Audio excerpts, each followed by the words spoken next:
In this episode of the IT Experts podcast, we help you understand why owner dependency will kill your MSP's valuation.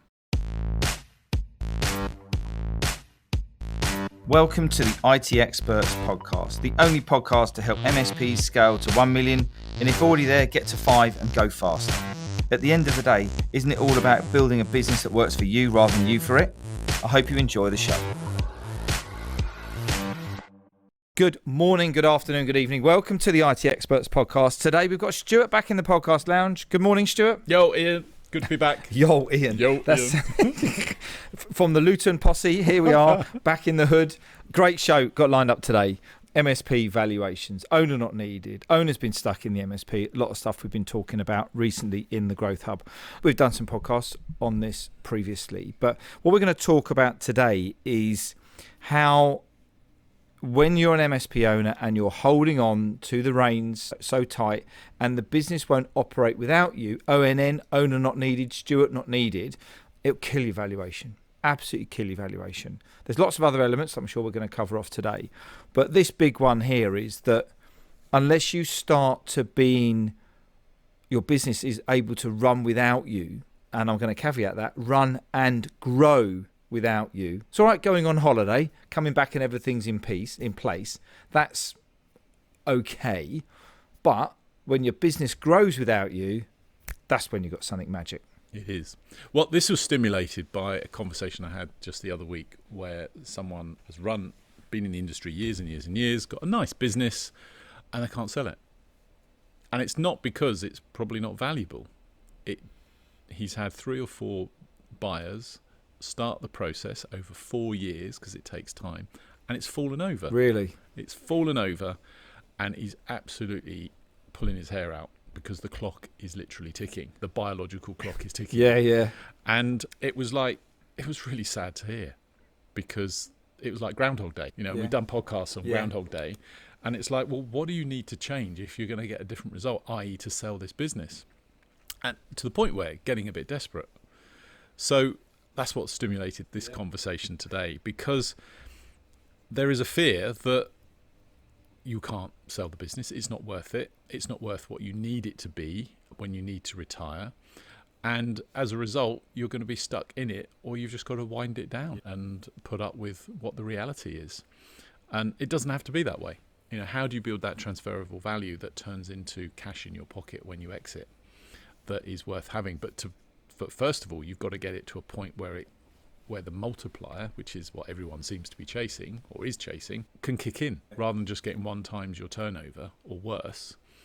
How do I build that transferable value? Because have I left it too late to build that value? Exit planning will damage the staff morale because you have to cut costs and shutter the business down to try and maximize profitability, sell it. Buyers will uncover the weakness, and just like this guy, there are weaknesses and cracks in his business that the buyers are uncovering once they start their due diligence, because due diligence is intense.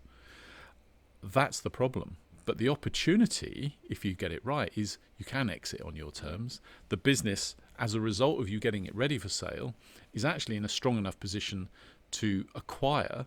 And so many businesses get themselves to O&N and really well structured and realise that actually this is great fun.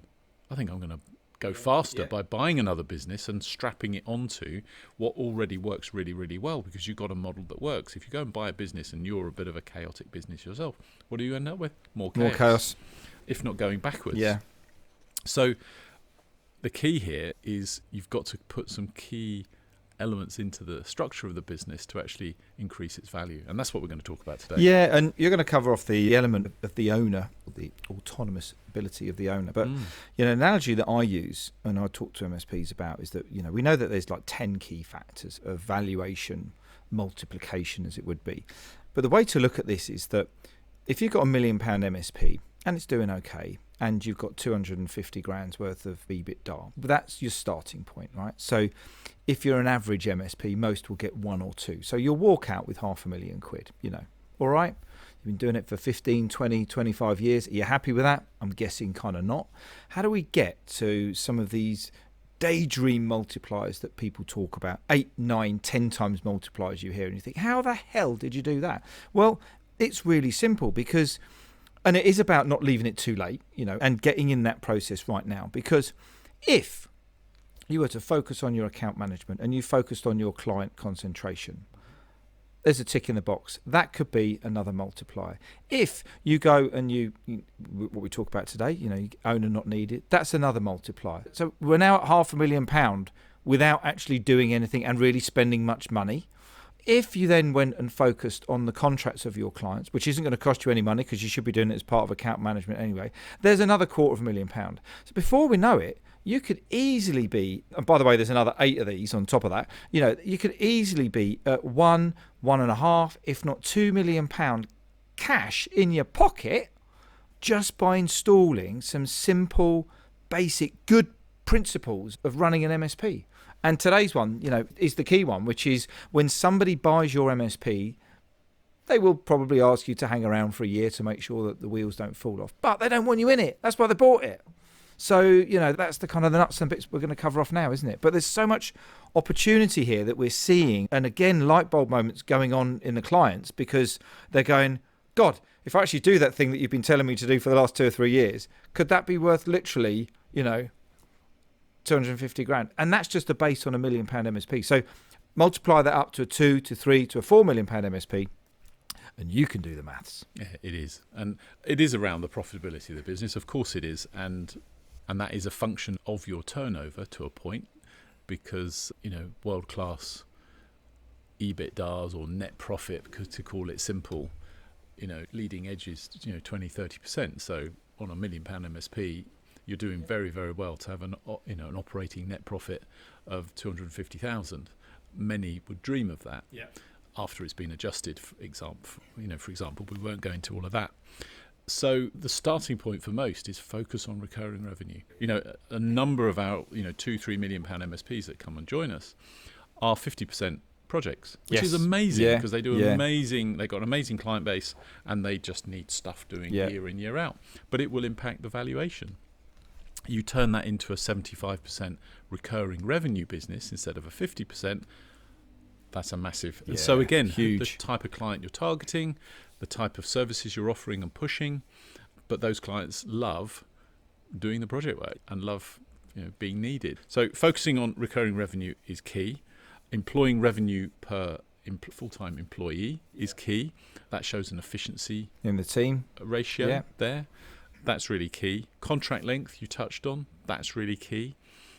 Many clients feel that they're doing their clients a service by saying, it's a monthly recurring contract. You can opt out at any time.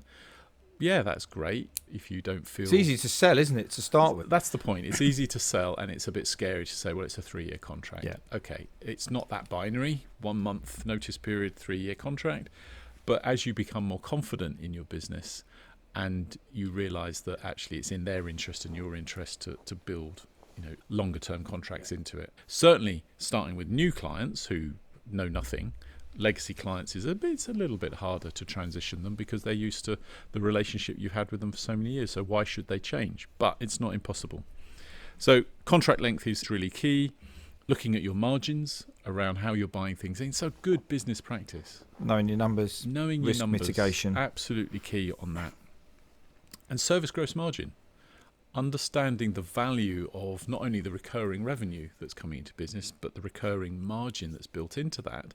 And what sits behind that is the service gross margin, which is looking at the profitability of the service desk and how that functions. Because that's the next piece of efficiency below that overall gross margin. Because that shows the ROI on the labour that is the core cost to the business. Most MSPs, their core cost is the technicians. Yeah. So a 10-person MSP is probably 7 technicians. If you're looking at the service gross margin that's coming from the help desk on those technicians that are involved in that gives the buyer a real insight into the return that they can get from that business based on what they would pay from it.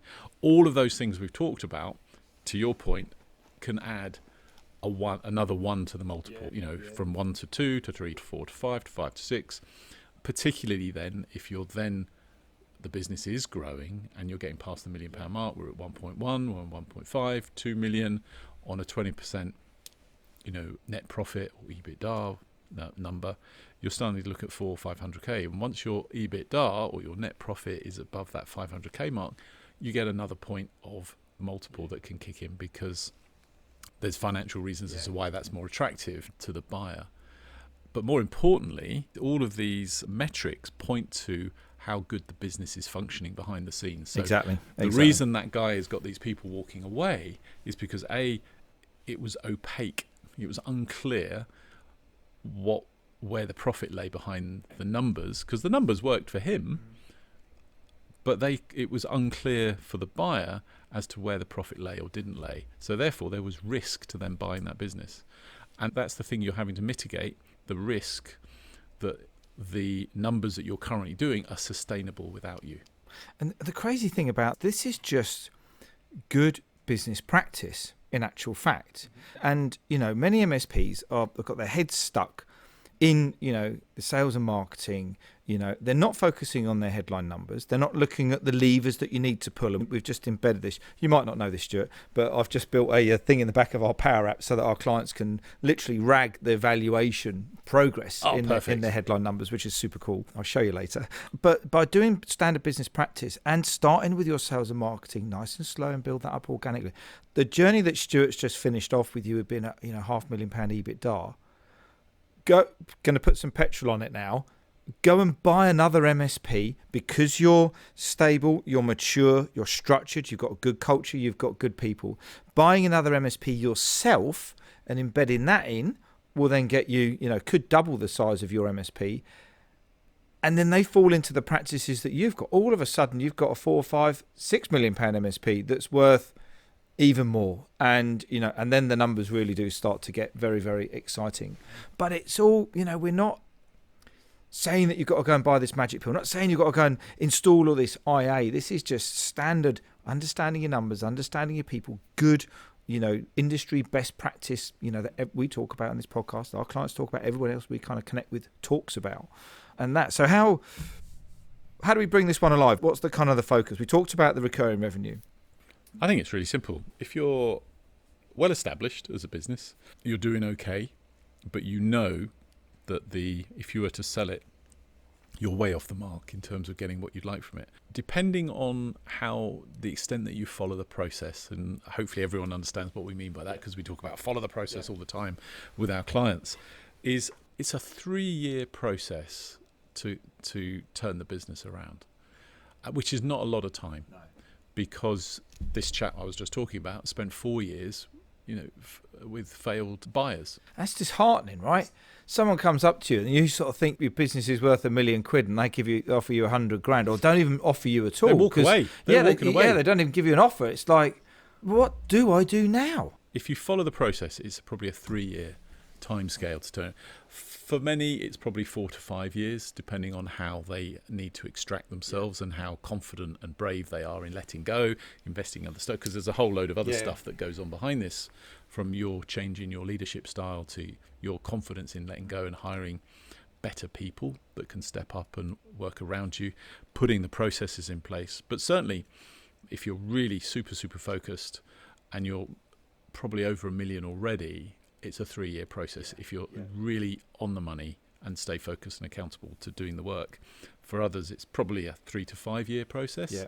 But we've seen the evidence. Yeah. We've got 50, 60 MSPs that are transforming at the pace that they want to go their numbers and their lifestyles as a result of it, and their opportunity to exit. Because not everybody wants to exit or thinks they want to exit, but they actually do. Because there will be a point where you go, I need to get out. And you will sell your MSP at some point, whether you like it or not. Yes. Even if you're at the bottom of the barrel, which we hope nobody on this podcast will be, and you're just selling your order book, that's the worst case scenario. But, planning to exit or planning for that exit, right now is... Or structuring yourself. Yes. Yeah. For that opportunity when it comes. Yeah. Because the benefits of all that in the meantime are ONN, to what extent, less time in the business, more profits, more fun in what you do. That's what this is all about, is it not? And again, how's it going to work? There's lots of things we've just fire hosed you with on how do we do it. Again, it's just standard KPIs, method of measurements, departmental plans. What does account management look like in terms of growth per client, profit per client, new business per client, employee engagement, all of this kind of stuff. We talk about it every single week, and when you stitch it all together and then have regular rhythm of the review, which is, we talk about that following that process. It's that complex, isn't it? Which isn't complex. It's not complex. It's straight, it is a straightforward. But it's difficult to do if you've never done it before. Yes. And you don't know where to start. Yeah. And that's where it's like, we'll start learning. And just in case, any of you, shameless plug, on our website, mspgrowthhub.com, there is an MSP buyer's guide, for when you know that you want to grow your MSP, but you don't know which bits, you don't know which service. Do I, get a consultant? Do I join a group? What do I need to do? Go and download it. Go and have a look at it. And it will help you to work out some of the best support for that MSP and put some of this into context, won't it? Absolutely. Brilliant. I think we've done this show. I think that's done. That's been a great show. There's some key tips in there. Pull them out. I think there's 7 or 8 key tips in there, but they're the things to aim for. The key is now, where do I start and how am I going to change and how am I going to do that consistently? As I say, that those that are really on it, it's probably a 3-year process. For many, it's longer, but that's up to you. And the answer to that is put a plan together, work the plan, be consistent on the plan, and it will work. But, to cut that cord, we mentioned it before, and that dependency, while you're huffing and puffing because you're dependent, the business is dependent on you, that's the time to change. It is. Great stuff. Thanks, Stuart. You're Catch welcome. you on the next one. See you next time. Bye. In next week's episode of the IT Experts podcast, we have got a cracking one for you. If you're the bottleneck, if you're trying to work out how the business is so dependent on you and what you need to do about it, then you've got to check it out. It's all around getting you ONN, owner not needed, getting you out of the day-to-day delivery, helping you work out what you need to do to get that position where your business does not rely on you as a bottleneck. Check it out next week. I'll see you then. Oh, but one last thing, just before you shoot off. And if you're curious about how this episode links with the ability to scale your MSP to $1 million, or if you're already there, accelerate to 5, then we want to invite you to come and take the MSP Mastery Quiz. And in just 3 minutes, you're going to get a 360-degree scan of your business where you can identify the 1 or 2 tactics that can help you find more time, engage and align your people, and help generate more leads in your MSP. It's really simple. Just click on the link in the show notes. And if you have enjoyed this episode, we'd love to get some feedback from you by means of a rating, review on Spotify or iTunes or your podcast platform of choice. We really appreciate every single one of them. Now you can go and enjoy the rest of your day, and we look forward to catching up and connecting with you soon. All the best now.